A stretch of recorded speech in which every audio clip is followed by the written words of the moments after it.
Temos pela vida dele, em nome de Jesus, usa-o para a tua glória. Amém.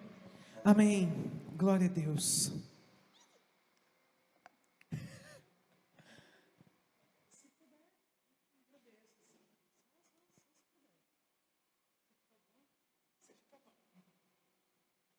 Amém.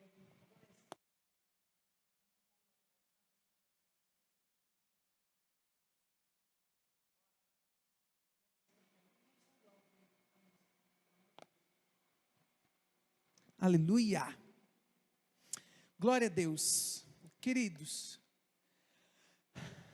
estamos aqui essa noite para continuar falando acerca daquele que foi enviado para nos consolar, para nos defender e para nos fazer lembrar daquilo que o Senhor Jesus nos ensinou, o Espírito Santo. E o título da mensagem de hoje, como nós publicamos nas nossas redes sociais, é Santo como Tu És. Para continuar a nossa série de mensagens, esse mês a gente está trabalhando com a série No Caminho de Pentecostes, né? O mês de maio é o mês da festa de Pentecostes, que comemora a descida do Espírito Santo, ali descrita em Atos capítulo 2. E hoje, para continuar falando na série de mensagens, a gente vai falar de um tema que é um pouco caro para nós. Um tema que é um pouco caro para a gente. É caro porque se trata aos nossos olhos muitas vezes de ser algo difícil ou até mesmo impossível a gente viver completamente. Hoje a gente vai falar sobre santidade. Então presta bem atenção aí, tá? Durante todo esse mês a gente está estudando a doutrina do Espírito Santo. E na Igreja do Nazareno, por conta, né, da capacitação do Espírito Santo, a gente leva a bandeira da santidade. A gente levanta a bandeira da santidade. Muito se ouve acerca disso, mas pouco se aprofunda sobre o tema. É triste saber, né, como eu já falei aqui, como eu já falei em outras mensagens também, que em algumas igrejas não se fala mais sobre o Espírito Santo e da doutrina do Espírito Santo, mas o lema da Igreja do Nazareno é o mesmo que os sacerdotes carregavam em sua testa no Antigo Testamento: santidade ao Senhor. Mas o que é exatamente santidade? Então, antes de eu entrar na mensagem de hoje, eu preciso te falar um pouco sobre duas coisas que a gente ouve muito, mas que a gente não sabe ou não sabe diferenciar. Antes de eu entrar na mensagem hoje, eu preciso ambientar você na atmosfera do que é santidade, né? E o que é algo derivado a isso, santificação. Aquele texto bíblico lá em Mateus, quando diz que naquele grande dia muitos vão dizer: Senhor, em teu nome expulsei demônios, em teu nome curei enfermos. E Jesus vai dizer assim: apartai-vos de mim, malditos, eu nunca vos conheci. Lembra daquele texto? Reparem, todos os feitos dessa pessoa que está falando para Jesus naquele grande dia são feitos de alguém que certamente servia ao Senhor dentro da igreja. Na igreja, para o reino de Deus. Olha, Senhor, em teu nome expulsei demônios. Senhor, em teu nome eu curei enfermos. Senhor, em teu nome eu cantei e toquei no louvor da JNI. Senhor, em teu nome, todos os domingos eu estava lá na igreja orando e adorando ao Senhor. Ou seja, era uma vida que aos olhos do homem, querendo ou não, era uma vida aceitável, se você parar para perceber. Até mesmo diante do próprio Deus, não somente diante dos homens. Só que o que o Senhor quer não é somente isso, tá? O que o Senhor quer não é somente isso. Ele quer que a gente tenha conhecimento acerca dele. E como é que a gente conhece a Deus? Nos aproximando de Deus, tendo intimidade. E santidade, meu povo, tem exatamente total ligação com isso. Muito se fala em avivamento hoje. Já ouviu falar disso? Eu escuto muito a questão do avivamento quando teve aqueles eventos do Descend, né? O Descend Brasil, que a galera foi lá pro Morumbi, encheu o estádio, e tava lá todo mundo, porta aberta é você. Tava, diante do trono cantou até essa música. Tava lá. E é avivamento, e todo mundo dizendo que aquilo é avivamento. Muito se fala em avivamento hoje, mas para haver avivamento, primeiro é preciso se santificar. O Espírito Santo não repousa sobre um lugar sujo. aquela pomba que pousou sobre Cristo quando ele foi batizado, mostrava que ele era o Filho de Deus, como sinal de que a gente deve imitar o Filho de Deus, nos santificando as nossas vidas. O doutrinador da Igreja do Nazareno, que é o John Wesley, ele foi um dos grandes avivalistas da história. Ele tinha como lema, ele escreve inclusive em vários sermões dele, que o lema da vida dele era reformar a nação, especialmente a igreja, e espalhar a santidade bíblica por toda a terra. E com esse objetivo de santificação, John Wesley e seus seguidores conseguiram participar do maior avivamento de todos os tempos, ali no final do século XIX, avivamento da Rua Azusa, nos Estados Unidos. A história é conhecida por muitos irmãos. Se você não leu ainda sobre isso, eu aconselho você a ler sobre o avivamento, principalmente você que é da Igreja do Nazareno, precisa saber sobre o avivamento da Rua Azusa, que aconteceu no fim do século XIX. Mas o que significa santidade? Seria por um acaso ter pecado nenhum? Santidade por um acaso seria você virar realmente um santo sem nenhum erro? É você se esforçar fazendo 1001 coisas para o reino de Deus, como diz esse texto de Mateus: Senhor, em teu nome expulsei demônios, em teu nome eu fiz isso, em teu nome eu fiz aquilo. Será que santidade é isso? Queridos, a santidade não é principalmente o fruto do esforço humano para conseguir mérito diante de Deus. Porque segundo a Bíblia, o homem é naturalmente mau. E por si só, o homem nunca conseguiria se tornar justo e santo diante do Senhor. Todo esforço que parte do ser humano, da força do nosso braço, para se aproximar de Deus em termos de salvação e de santificação, todo esforço próprio, natural do homem, ele é falho. Não adianta, ele é ineficaz. Por quê? Porque o apóstolo Paulo, ele fala sobre isso. Só é você lá ler a carta do apóstolo Paulo aos Romanos, os 3 primeiros capítulos da carta aos Romanos. Paulo fala exaustivamente que o ser humano é podre. Então, pelo ser humano não tem como você ser santo. Mas a santidade nada mais é do que você lutar contra o pecado e viver uma vida que reflita Jesus através das suas atitudes. E isso só pode ser gerado como consequência do seu relacionamento com Ele através do Espírito Santo. Ontem eu estava fazendo uma devocional com a Rafinha e o texto era sobre a oração do Pai Nosso. Em Mateus capítulo 5. E ali é engraçado porque a oração começa: Pai Nosso que estás no céu, santificado seja o teu nome. E muitas vezes eu fiquei me perguntando, como é que a gente pode santificar algo que já é santo, que é o nome de Deus? E aí na oração a gente diz: santificado seja o teu nome. Mas ali, quando eu abro minha boca e eu digo da minha boca: santificado seja o teu nome, eu estou dizendo que santificado seja o nome do Senhor através daquilo que eu falo, através daquilo que eu faço, que a santidade do Senhor, do nome do Senhor, seja refletida no meu jeito de viver. E isso só vem com relacionamento íntimo com Ele, evidentemente através do Espírito Santo. A santificação trata-se de um processo. Ninguém aqui nessa terra é santo e ninguém será santo, não adianta. Eu disse já a você. A gente precisa buscar pela santificação, vivendo em santidade. Vivendo de uma forma separada para Deus, vivendo de uma forma consagrada para Deus, até chegarmos naquele grande dia que o Senhor vier nos buscar, e quando formos morar com Ele, aí lá em novos céus e nova terra, é que de fato seremos santos como o Senhor é. Para facilitar a tua vida, muitas vezes a gente acha que santidade é esse ativismo dentro da igreja. Eu faço tudo para o reino de Deus. Eu toco, eu pulo, eu canto, eu prego, eu falo em línguas estranhas, eu não sei o que, eu pipipi, popopó. Todo mundo acha que santidade é isso. Mas vê, imagina um título de eleitor. Quando você vai para a sessão eleitoral, todo mundo aqui já vota, né? Todo mundo aqui? Amém? Quando você foi para a sessão eleitoral, você só levou seu título de eleitor? Lembra aí? Levou só o título? Teve que levar o título e o que mais? A identidade. Por quê? Em uma caneta agora, né? Com a pandemia. Por que você teve que levar uma identidade? Porque sem identidade não tem como comprovar que o dono daquele título é você. Certo? Ou seja, significa dizer que para a eleição, o título de eleitor sozinho, Rafinha, ele não serve de nada. Mas a identidade autentica, oficializa, legitima o seu título de eleitor. Não é assim? A mesma coisa com a santidade. As nossas obras sem santidade não é nada. A santidade tem a ver com a nossa identidade enquanto filhos de Deus. Ou seja, se eu toco, se eu canto, se eu ministro, se eu pulo, babo, frito, aqui em nome de Jesus, se eu não tiver uma vida em santidade, não vale de nada. Porque santidade é igual à nossa identidade na hora da votação. Ou tu está com ela, ou teu título de eleitor. No caso, as tuas obras não vão servir de nada. Deu para entender?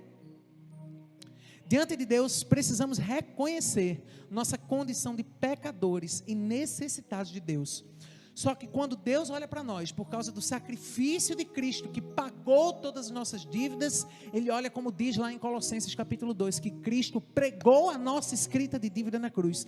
Então toda vez que muitas vezes Satanás nos acusa diante de Deus, Deus quando olha para a gente, Ele não vê a gente mais. Ele olha para Cristo pregado na cruz, pagando as nossas dívidas.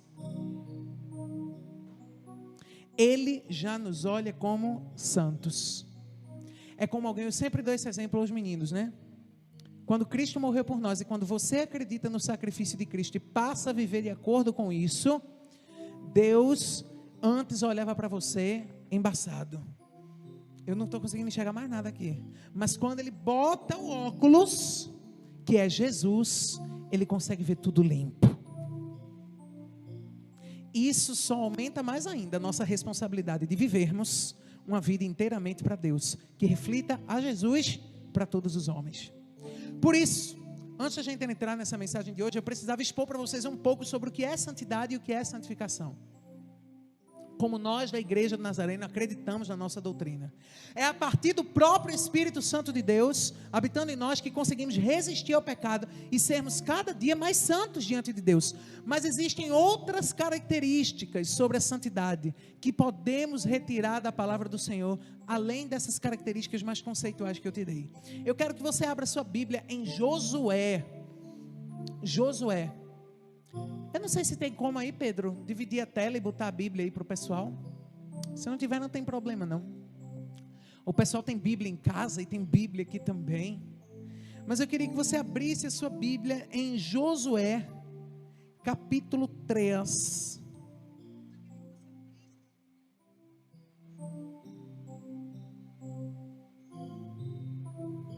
Josué, capítulo 3.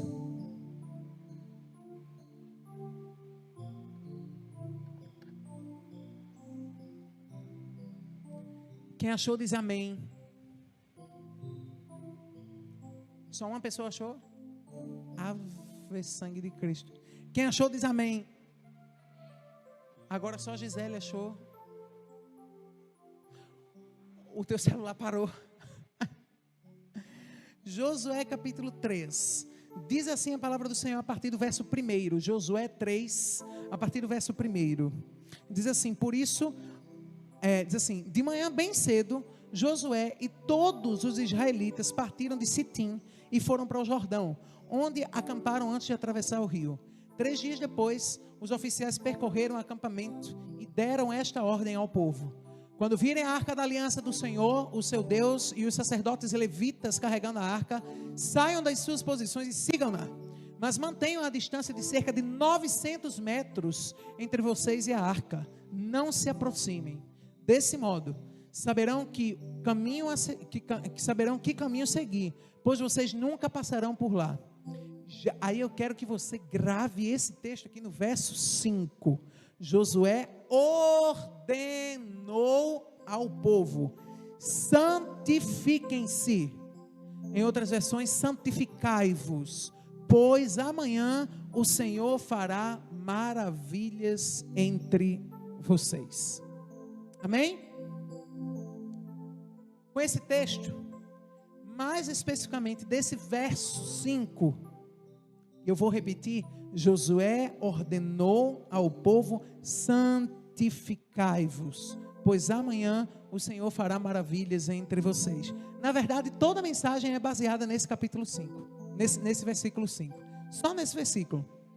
Com esse texto, e mais especificamente nesse verso 5, nós temos algumas características sobre santificação e sobre viver em santidade. Em primeiro lugar, santidade é uma ordem possível de se realizar. Se você estiver sozinho, você fala para si mesmo. Se você estiver com algum irmão aí do lado, você fala, vira para ele e fala assim, é possível. É possível. Gente, santidade é uma ordem possível de se realizar. A gente vive dizendo que se santificar é algo difícil e que é impossível você ser santo. Como eu disse, santidade não tem a ver em não pecar. É impossível, porque o ser humano é falho. Mas viver em santidade é entender que o pecado é um acidente, não é algo natural. Viver em santidade é resistir a isso. E repare que santificação é uma ordem. Josué, ele não diz assim, olha, eu peço que os irmãos se santifiquem. Olha, por favor, se santifica aí na moral. Josué não fala isso. Ele ordena, ele diz assim, santificai-vos. E o texto no versículo 5 diz assim, Josué ordenou ao povo. O tom que o texto apresenta é imperativo. É uma ordenança bíblica. Olha, em Levítico, capítulo 20, verso 7, diz assim, portanto, santificai-vos e sede santos, pois eu sou o Senhor vosso Deus. É uma ordem do próprio Deus, nos santificarmos. Gente, se você abre sua Bíblia em Mateus, capítulo 7, abre aí. Mateus, capítulo 7. Open your Bible. Mateus, capítulo 7. A partir do verso 9. E aí, voltou, Lucas? O celular? O celular de Lucas já na década de 20 já. Está pior do que aqueles Nokia 1100, o jogo da cobrinha. É o de Lucas. Diz assim, Mateus 7, do 9 ao 11. Qual de vocês, se seu filho pedir pão, lhe dará uma pedra? Ou se pedir peixe, lhe dará uma cobra? Se vocês, apesar de serem maus, sabem dar boas coisas aos seus filhos, quanto mais o Pai de vocês que está nos céus dará coisas boas aos que lhe pedirem. Sabe por que eu estou lendo esse texto? Do mesmo modo que um pai também não pediria a um filho que fizesse algo que ele não suporta fazer, o Senhor não nos mandaria sermos santos. Se o Senhor deu a ordem para sermos santos, é porque é possível sermos santos. Em 1 João 5,3 diz, porque este é o amor de Deus, que guardemos os seus mandamentos. Ora, os seus mandamentos não são penosos. Se o Senhor vira para você e diz assim, santifique-se, você não pode simplesmente, baseado em nada, porque está baseado em nada, você virar para ele e dizer assim, Senhor, isso é impossível, Senhor, isso é pesado demais para mim, Senhor, isso é difícil demais para mim. Olha, a coisa mais difícil ele já fez, que foi morrer numa cruz por mim e por você. Os mandamentos do Senhor não são penosos, os mandamentos do Senhor não trazem condenação sobre a mim e sobre a sua vida. Ao contrário, os mandamentos do Senhor, eles servem para que nós nos aproximemos dele e para que nós nos tornemos cada dia mais santos.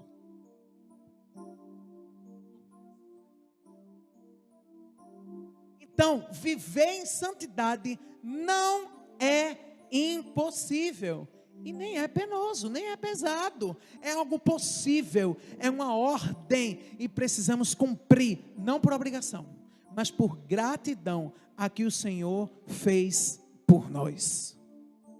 Então lembre-se, a santidade é uma ordem possível de se realizar.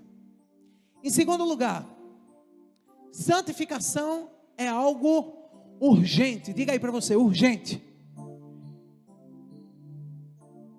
Gente, olha o texto de Josué 3,5. Diz assim, santificai-vos. E aí traz uma explicação. Repare que existe aí um conectivo. O pessoal que gosta aí da língua portuguesa ou que tem formação em letras sabe o que é que eu estou falando. Um conectivo, uma conjunção explicativa. Veja, ele diz assim, santificai-vos porque. Ele está dizendo agora o porquê, o motivo pelo qual você deve se santificar. E Josué 3,5 diz assim, santificai-vos porque amanhã. Gente, Apesar desse texto, a santificação não é para ontem ou para amanhã, mas é para hoje, para que amanhã a gente esteja preparado para receber o milagre. É assim que é.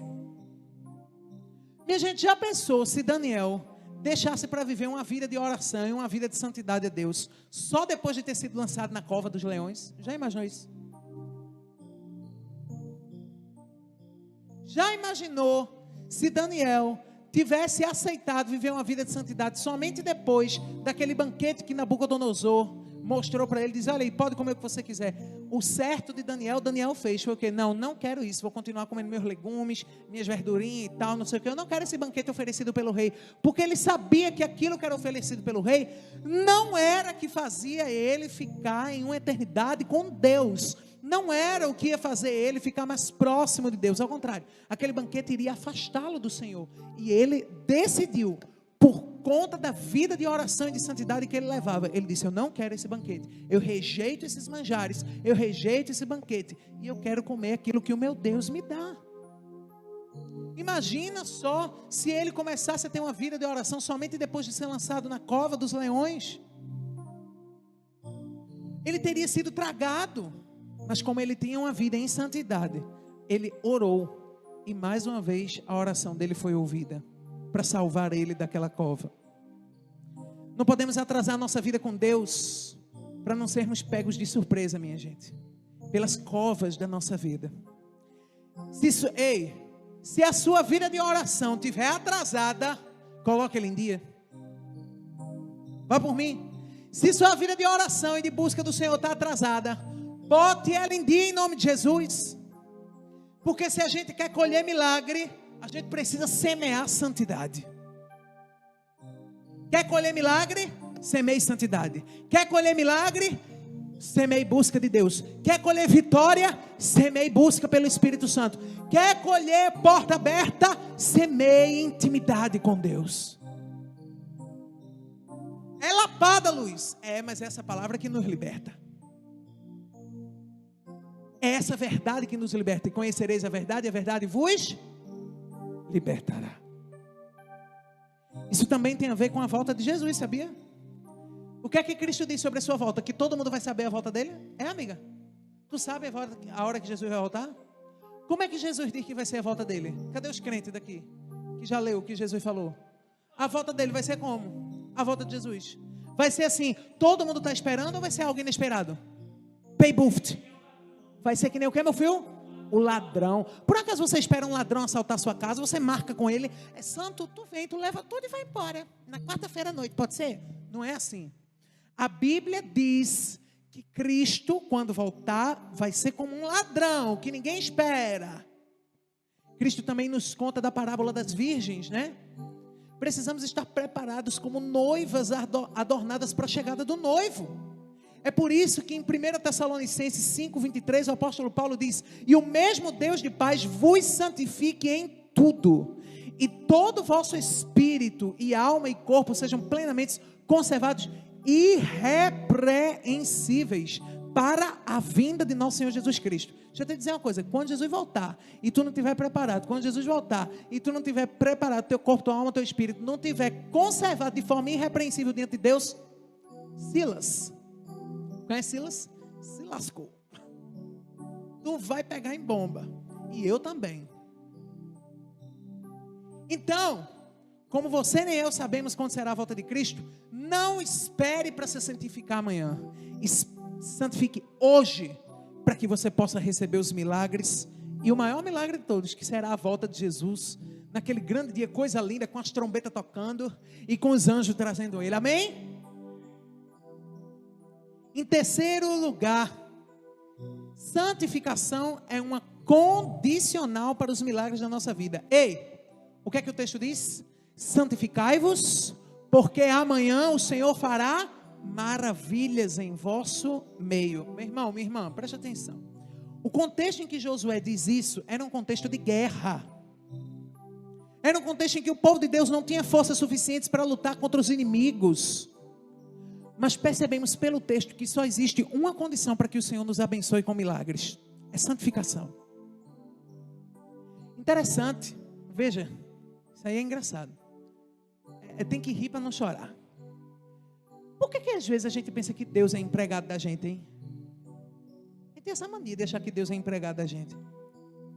Olha, muitas pessoas colocam condições para Deus pensando que podem negociar com Jesus. Pensam que primeiro elas devem receber a bênção para depois se santificar. Não, se o Senhor me der isso, aí eu vivo uma vida para Jesus. Meu amigo, Jesus não é seu empregado não. Você é o quê? Subsecretário do oleiro? Está viajando, Quem é você para negociar com Jesus? Deus não é nosso empregado. Não podemos dizer a Ele o que deve fazer. Nós é que devemos obedecer primeiro a Deus e depois a gente recebe a bênção. Se Ele quiser também. Porque se Ele quiser, Ele abençoa. Se Ele não quiser, Ele não abençoa, mas Ele continua sendo Deus. Obedecer a Deus, independente de qualquer circunstância, minha gente, não é todo mundo que consegue não. Obedecer a Deus. Vê lá, Abraão. Tu acha? Chega em casa, pergunta para tua mãe. Pronto. Se tua mãe for cristã, tua mãe for crente, pergunta lá a tua mãe, chega para ela e pergunta assim: mãe, se hoje Jesus chegasse para tu, pergunta a Chitelma do fogo. Mamãe, chega para ela, Gisele, assim, de mamãe, se Jesus, porque quem é pentecostal troca, né?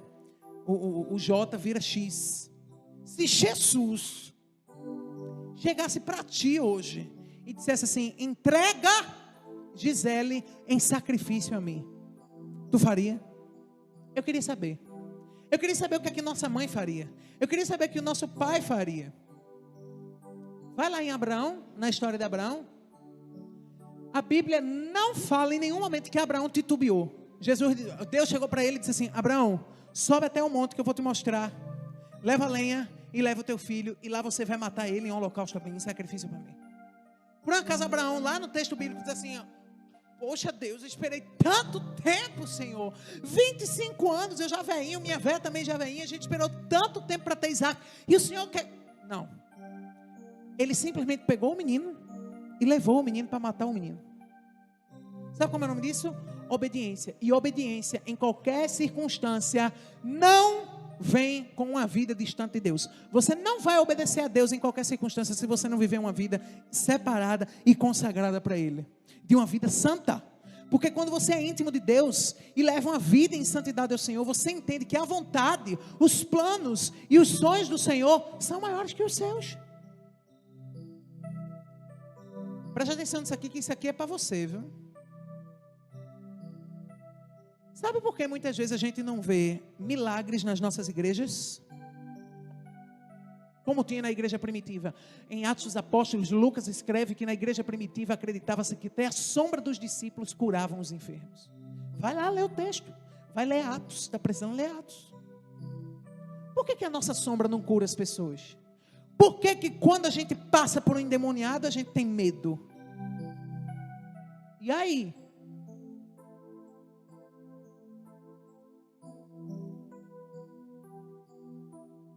Fala. Sabe por que a igreja não vê os milagres? Porque a igreja não está pronta para receber milagre. Porque a igreja não tem lutado pela santidade que gera os milagres. Essa é que é a verdade.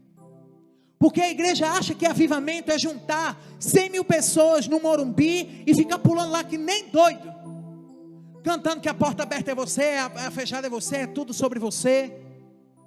Santidade não é isso. Avivamento espiritual não é isso. Eu lembro que no Acampa Dentro de Carnaval, aqui em 2019, no Acampa Dentro de Carnaval, quem teve aqui sabe, de manhã, na devocional da manhã, no primeiro dia da Acampa Dentro, aqui na igreja, em 2019, antes mesmo da pandemia, Gabriel Hermínio chegou aqui e fez um devocional e trouxe um texto de Êxodo e um texto de Joel. Joel, que é o profeta do avivamento, e lá o Senhor promete que fará maravilhas e sinais, mas existe uma condição. Eu lembro claramente quando Gabriel disse: o Senhor está pronto para operar milagres e fazer maravilhas, mas precisamos antes buscá-lo, intensificar nossa busca, nosso secreto, nossa vida de oração e de adoração. Aí nós seremos uma geração marcada pelos milagres do Senhor. Eu lembro disso, como se fosse ontem. Se falta milagre, meu irmão, um dos motivos é falta de santidade. Não tem ponto correr, não. Olha só, a gente, enquanto Igreja do Nazareno, está passando por um momento muito difícil. E que a gente precisa de um milagre para o nosso pastor. Mas aí fica a pergunta: o que é que você tem feito enquanto Igreja do Nazareno em Piedade? O que é que você tem feito enquanto Igreja do Senhor? O que é que você tem feito individualmente da sua vida com Deus para alcançar esse milagre? Já parou para imaginar que o milagre do pastor Gedemir está nas nossas mãos? E daquilo que nós fazemos? O milagre que muitas pessoas estão esperando. Talvez você esteja com alguém entubado numa UTI. Talvez você esteja alguém enfermo dentro de casa com Covid. Ou com qualquer outra doença. Ei, o milagre vai chegar. Se você semear a santidade. A gente se enche com muitas atividades dentro da igreja, mas tem pouca vida de comunhão com Deus. Desejar primeiro os milagres, e não desejar Deus primeiro, mas desejar os milagres primeiro, é incredulidade.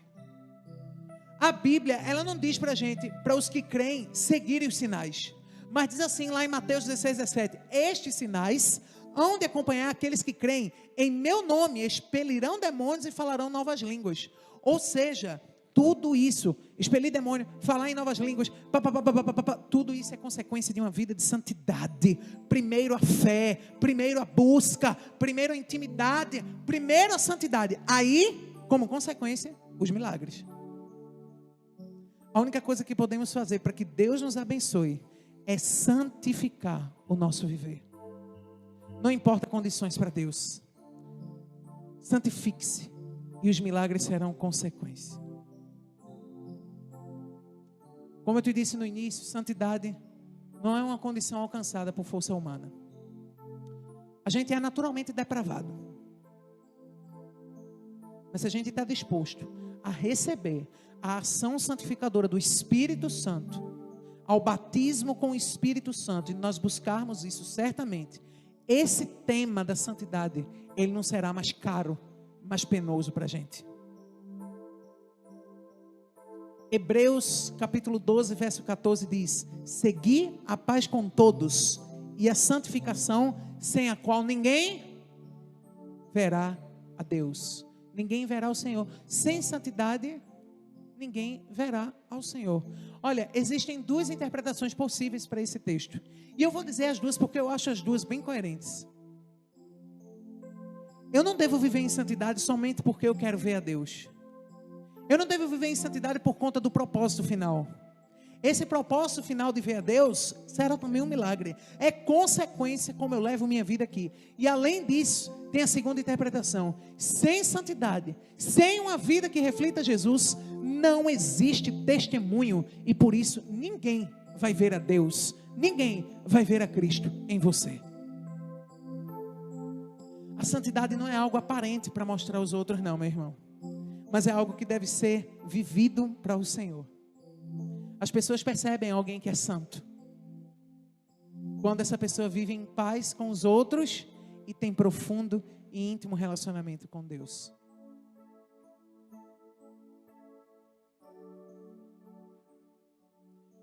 Viva uma vida de santidade obedecendo a Deus. Mantenha a sua vida de oração em dia. Nunca imponha condições para Deus. Ele não é seu empregado. Mas espere sempre o seu milagre como consequência da sua intimidade. Muitas pessoas esquecem a primeira parte do texto bíblico. Só lembra da segunda, que diz assim, que as bênçãos do Senhor me seguirão. Não. Se você andar nos caminhos e ser reto na justiça do Senhor, aí sim as bênçãos vão seguir você. Espere seu milagre como consequência da sua fé.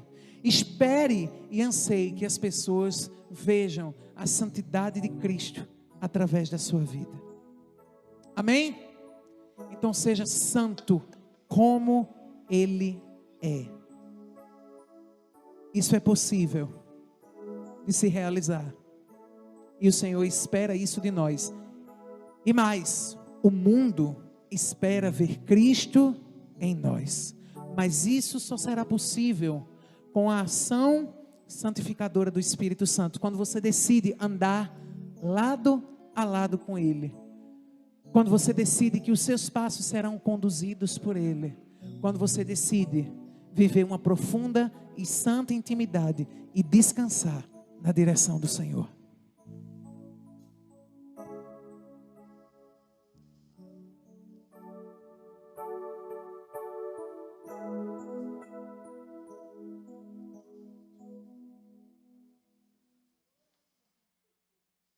Amém. Que você possa escolher ter essa profunda intimidade com o Senhor e andar lado a lado com Ele.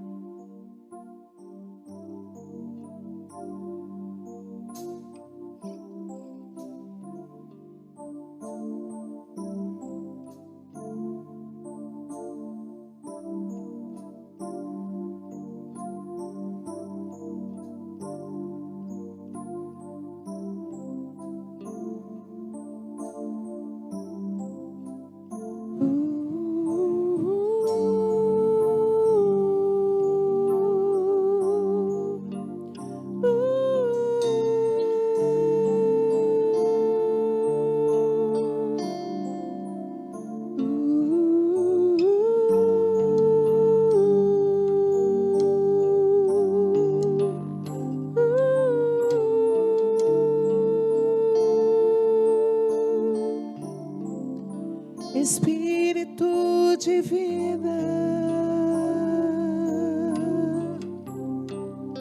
Espírito Santo, Espírito de vida, Espírito Santo.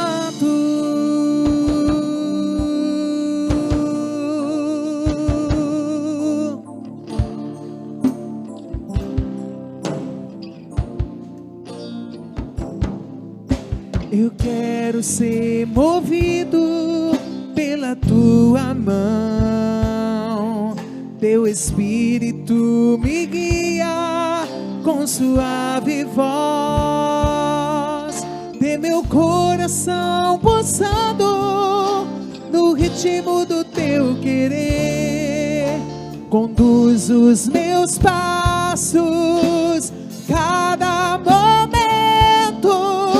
Meus olhos estão em ti, Senhor.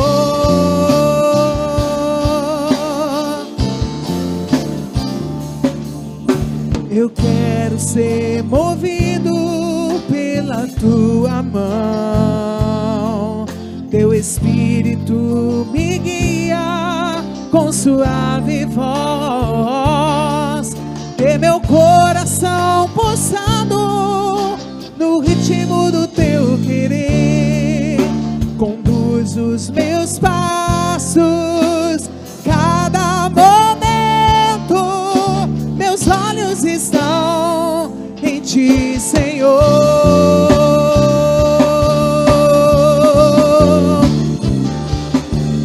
Lado a lado, Senhor, contigo eu quero caminhar e ser só com teu Espírito, em doce comunhão, profunda e santa intimidade, descansa na tua direção. Lado a lado, Senhor,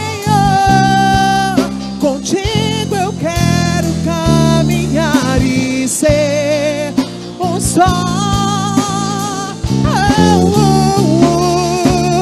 Em doce comunhão, profunda e santa intimidade, descansa na tua direção.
descansa. Lado a lado, Senhor, lado a lado, Senhor, contigo eu quero estar, só com teu Espírito, em doce comunhão, profunda e santa intimidade, descansa na tua direção.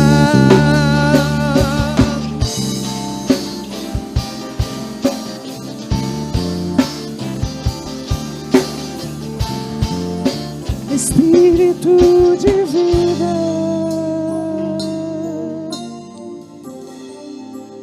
Espírito Santo, Espírito de vida, Espírito Santo.